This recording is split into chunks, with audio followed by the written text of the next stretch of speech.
Lições Bíblicas.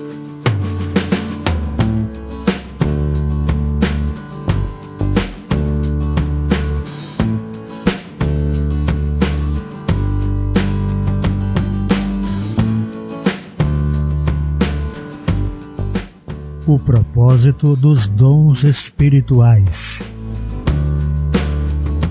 A paz do Senhor. Nesta semana, em nosso resumo da lição 2, vamos estudar sobre o propósito dos dons espirituais.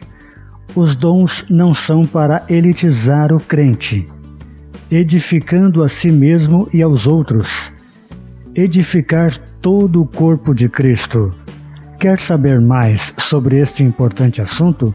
Fique conosco!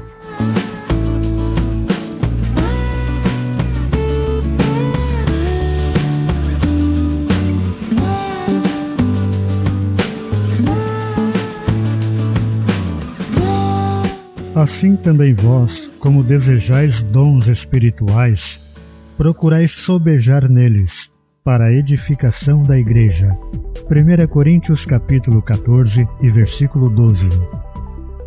Os dons são recursos concedidos por Deus para fortalecer e edificar a igreja espiritualmente.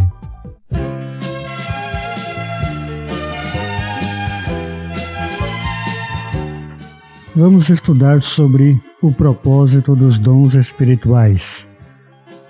Já vimos na lição passada a definição de dom. Nós vimos que é um presente, é uma dádiva, é uma qualidade, algo que Deus dá pela sua misericórdia. Louvado seja o seu nome por isso. E Deus quer nos dar os seus dons. O interessante é que Ele quer nos dar os seus dons. Ele quer repartir conosco as suas bênçãos. Então nós temos que preparar o nosso vaso para receber os dons espirituais. Esta dádiva, este presente de Deus. E o objetivo dos dons nós vamos ver nesta lição, que é o objetivo principal: edificar a igreja e também unir a igreja, unificar, tornar a igreja num só pensamento, num só propósito. Nós vimos que é coisa rara hoje em dia numa igreja a unidade de pensamento, num só propósito. Então, os dons espirituais têm vários propósitos, dentre eles os principais são estes. Então, nesta lição, nós estudaremos o verdadeiro propósito dos dons espirituais concedidos por Deus à sua igreja. Os dons do Espírito Santo são recursos imprescindíveis do Pai para com os seus filhos. O seu propósito é edificar a igreja, unir a igreja, fortalecendo assim a igreja de Cristo. Os dons não são para elitizar o crente. Nós sabemos que na igreja de Corinto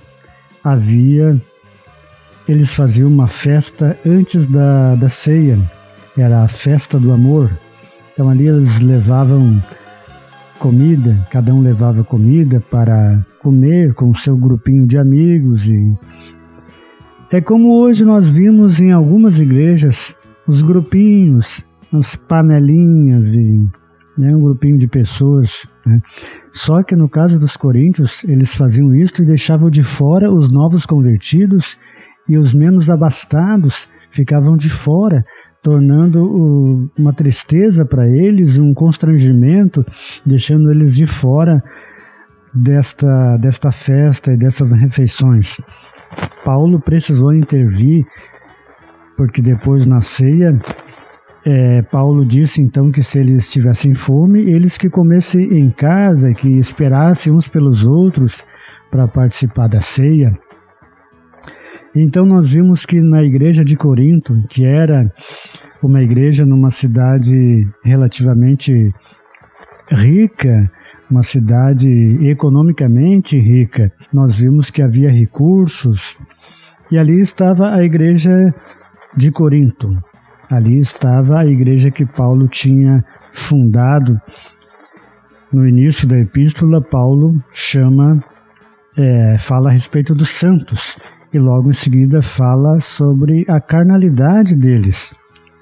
E uma igreja que tinha muitos dons, mas era uma igreja carnal. Então nós vamos ver nesta lição que os dons não são para elitizar o crente, quer dizer que não é para um grupo específico de pessoas, como nós vimos na lição passada. Os dons sendo dados a profetas, reis, enfim, um grupo pequeno de pessoas. Agora, na era da graça, os dons não são para elitizar o crente na nova aliança. Então nós vimos que não são para elitizar o crente porque Deus quer que todos recebam os dons espirituais. Ele quer que todos recebam, não fique ninguém de fora. Nós vimos na parábola ali dos talentos que todos receberam um talento. Até mesmo aquele que recebeu um, ele recebeu. Então, na igreja do Senhor não há quem não tenha um dom. Todos temos pelo menos um dom. E o que estamos fazendo com este dom? O que você está fazendo com o seu dom? Então, como já disse, a igreja de Corinto era uma igreja com muitos dons. O apóstolo Paulo chegou a afirmar que nenhum dom lhe faltava, só que era uma igreja carnal. Uma igreja de muitos dons, mas carnal. Os dons do Espírito concedidos por Deus à igreja de Corinto tinham por finalidade prepará-la e santificá-la para o serviço do Evangelho, a proclamação da palavra de Deus naquela cidade. Todavia, além de naquela cidade não usar corretamente os dons que recebera do Pai, tinha em seu meio divisões, inveja, imoralidade sexual, dentre outras coisas. Havia necessidade então que os coríntios se convertessem de verdade, que eles dessem meia volta e se convertessem, renovassem o seu propósito com Deus, porque além de estar usando os dons de maneira errada, eles estavam também com coisas que não agradavam a Deus, imoralidades. Dom não é sinal de superioridade espiritual. Nós vimos também que uma pessoa que tem um dom, como também falamos na lição anterior, uma pessoa com aquele dom mais eloquente ou mais exteriorizado, não significa que ela é mais espiritual, mais importante que outra pessoa que tem um dom mais interiorizado, ou até mesmo um dom menor, vamos dizer assim. Quando Paulo fala buscar os dons, a palavra buscar, nós vimos que há uma diligência nisso, há uma diligência, há uma dedicação. Não é simplesmente você querer o dom, há uma necessidade de você então com uma certa diligência, você procurar. É a mesma coisa do obreiro aprovado, né? Procurai ser um obreiro aprovado. Então procurai naquele sentido de ter uma diligência também. Então a palavra buscar, ela tem esse sentido de você ter uma dedicação, você ir em busca com muita vontade, porque você está buscando uma coisa muito importante, uma coisa que vai servir para a edificação de toda a igreja e vai servir também para a sua edificação.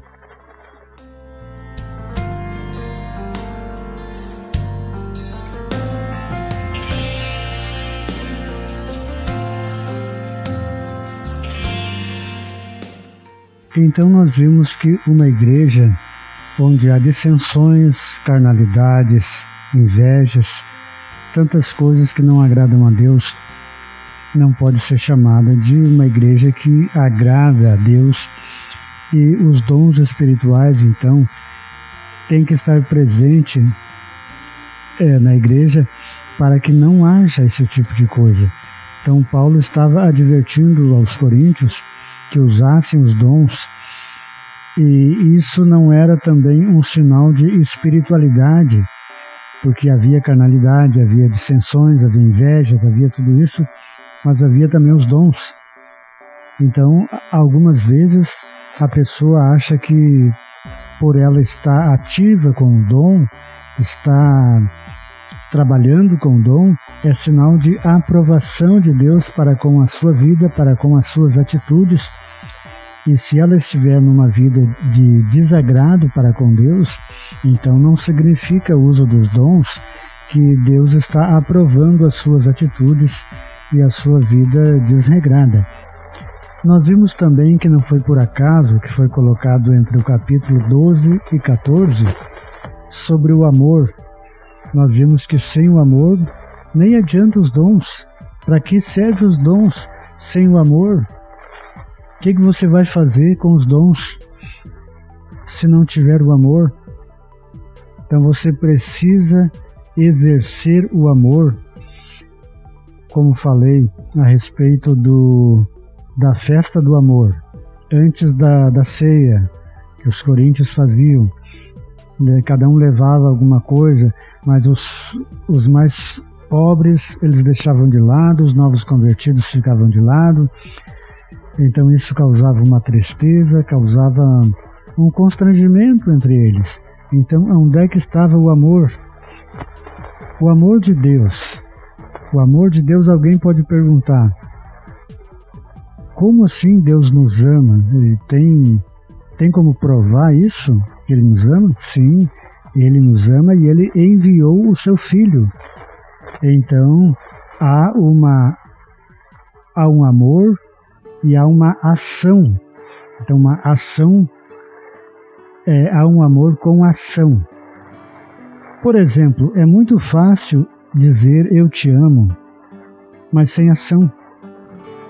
Agora dizer eu te amo com ação, aí é diferente. Aí é o verdadeiro amor, o amor ágape.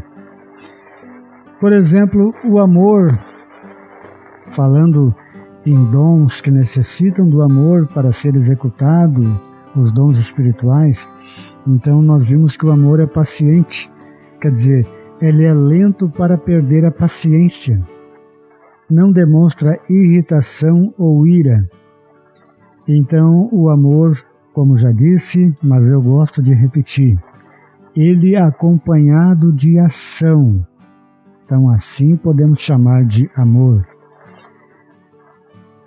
Ele é benigno, suporta a injustiça, procura fazer o bem, reconhece as necessidades dos outros e também ele contribui.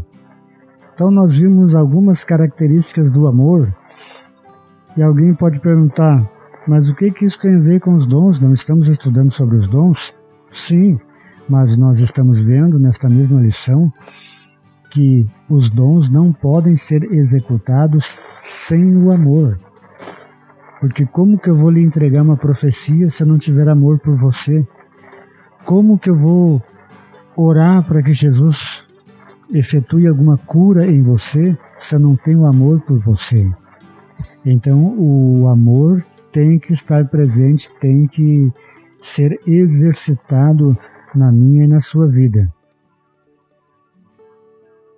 Então essa lição, esse trimestre está sendo de bênção para nós, estudando sobre os dons espirituais. Falamos na lição passada sobre o engano dos cessacionistas que acham que com a morte do último apóstolo cessou os dons espirituais. Deus não tem mais interesse nos dons. Nós vimos que biblicamente isso não tem base. Nós vimos em cada culto os dons espirituais sendo manifestos. Então nós vimos que o dom não é sinal de superioridade espiritual.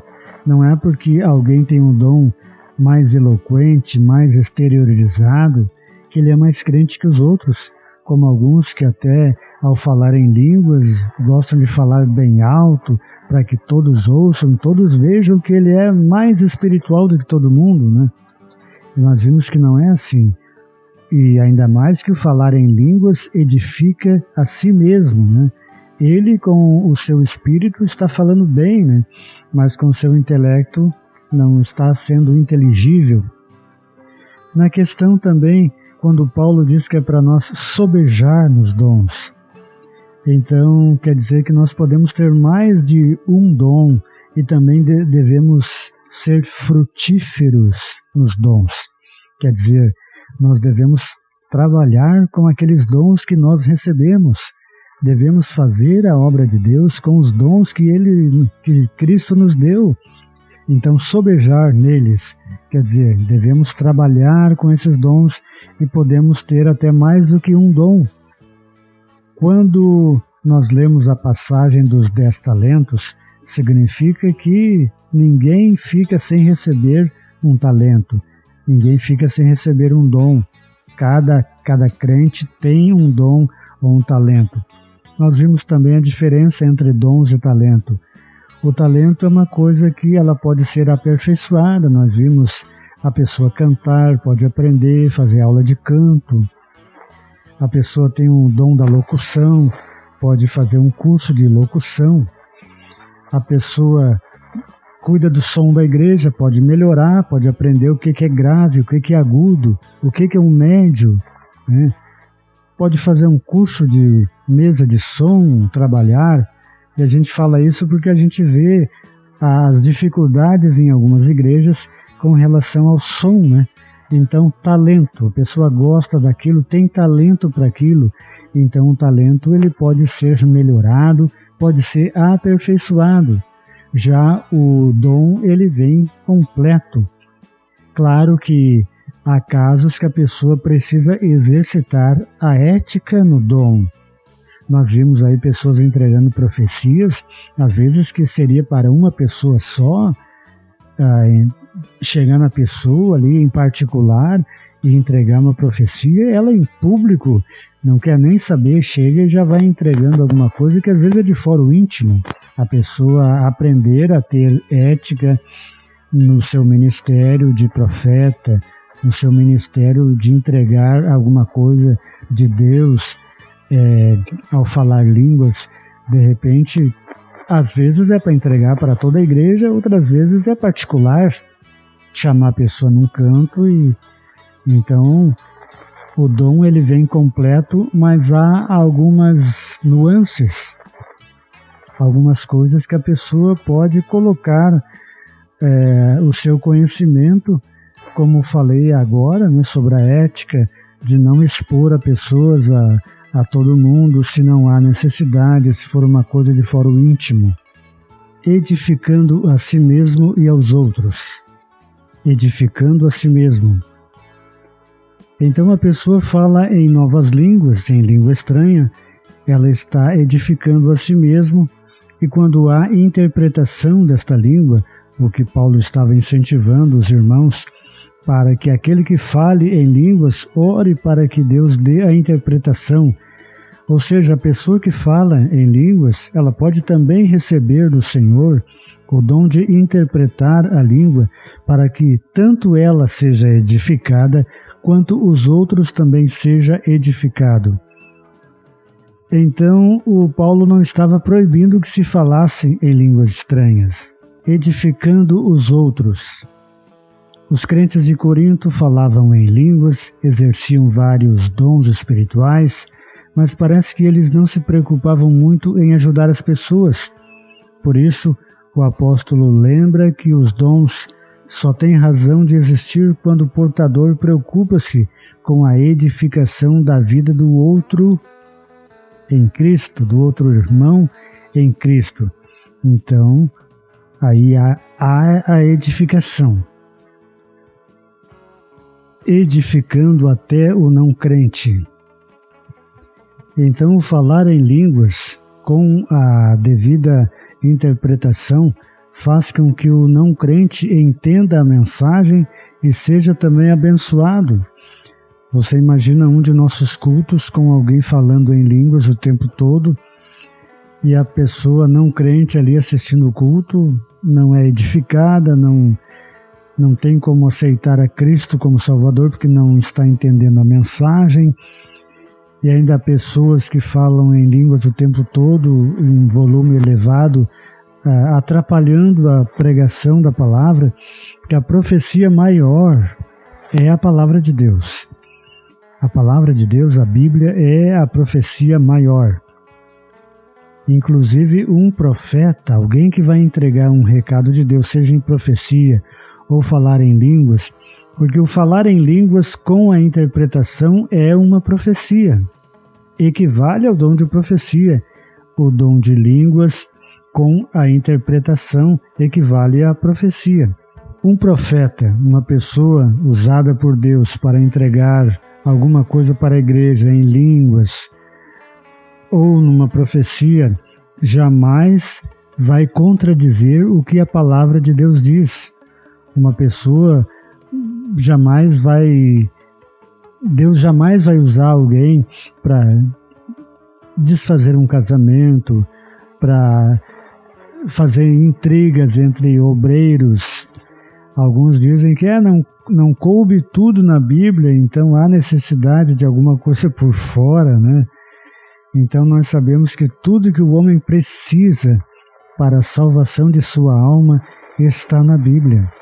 A gente não para fazer um estudo mais minucioso da palavra, que tudo que está registrado nela é uma grande profecia.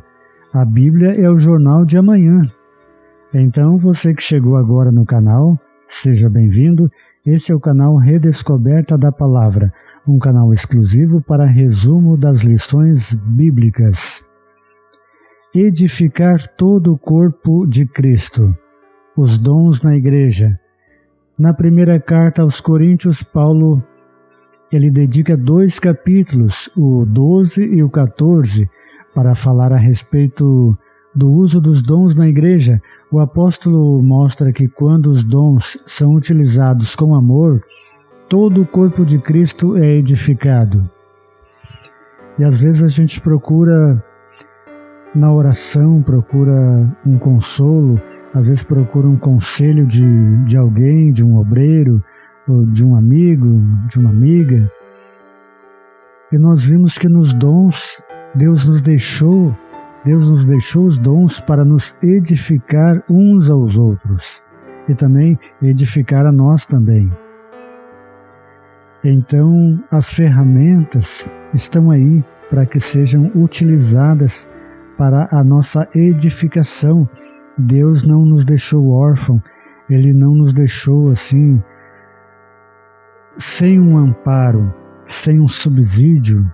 Ele nos deixou os dons que é para nos ajudar nos momentos difíceis da nossa jornada, nos momentos de dor, momentos de luta. Ele nos deixou dons. E esses dons, então, com amor, como o apóstolo Paulo deixou registrado. Sem o amor, o dom não serve para nada. Tem que ter o amor exercido na vida da pessoa. Os sábios arquitetos do corpo de Cristo. Deus levanta homens para edificarem espiritual, moral e doutrinariamente a igreja local. A igreja é o edifício de Deus. Os ministros, sábios arquitetos. O fundamento já está posto pelos apóstolos, que é Jesus Cristo. Mas os ministros têm de tomar o cuidado com as pedras assentadas sobre esse alicerce, pois eles também tomam parte da edificação espiritual da Igreja de Cristo, segundo a mesma graça concedida aos apóstolos. Então, tendo em mente que o propósito dos dons espirituais é para edificar a Igreja, então busquemos esses dons com seriedade, busquemos com muita diligência, busquemos os melhores dons, como diz o apóstolo Paulo. Não que uns dons sejam melhores do que outros, que há uns melhores, outros piores, não. Cada dom tem, no momento da necessidade, a sua abrangência. Então, busquemos com muita vontade esses dons. Na semana que vem vamos estudar mais especificamente cada dom, para que serve. O assunto é extenso, o assunto não queremos e nem pretendemos esgotá-lo aqui. Tá bom de falar sobre os dons, mas o relógio da redescoberta da palavra já está nos mandando parar, porque já fizemos um resumo da lição 2, o propósito dos dons espirituais. Então, a Igreja de Jesus Cristo tem uma missão a cumprir: proclamar o Evangelho em um mundo hostil às verdades de Cristo e descrente de Deus. Diante desta tão sublime tarefa, a Igreja necessita do poder divino. Os dons espirituais são um arsenal à disposição do corpo de Cristo para o cumprimento eficaz da sua missão na Terra. Como já foi dito, o propósito dos dons espirituais é edificar toda a Igreja, todo o corpo de Cristo, para ser abençoado, exortado e consolado. Por isso, nunca devemos usar os santos dons de Deus em benefício particular, como se fosse algo exclusivo de certas pessoas. Somos chamados a servir a Igreja do Senhor e não a utilizar os dons de Deus para nós mesmos. Na semana que vem nós vamos estudar a terceira lição, dons de revelação, e vamos definir e vamos ver para que serve os dons de revelação. Que Deus te abençoe ricamente. Continue orando pelo irmão Enio. Existe um ser que habita em templo lavado com a palavra de Deus, homens transformados pelo Consolador. Ele é água e pão que santifica o vil pecador.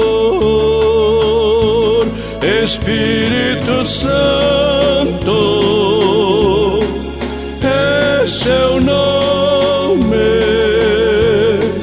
que do homem é consolador,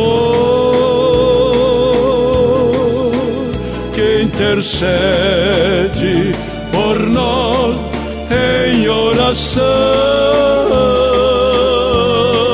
É o que conduz a igreja para Sião.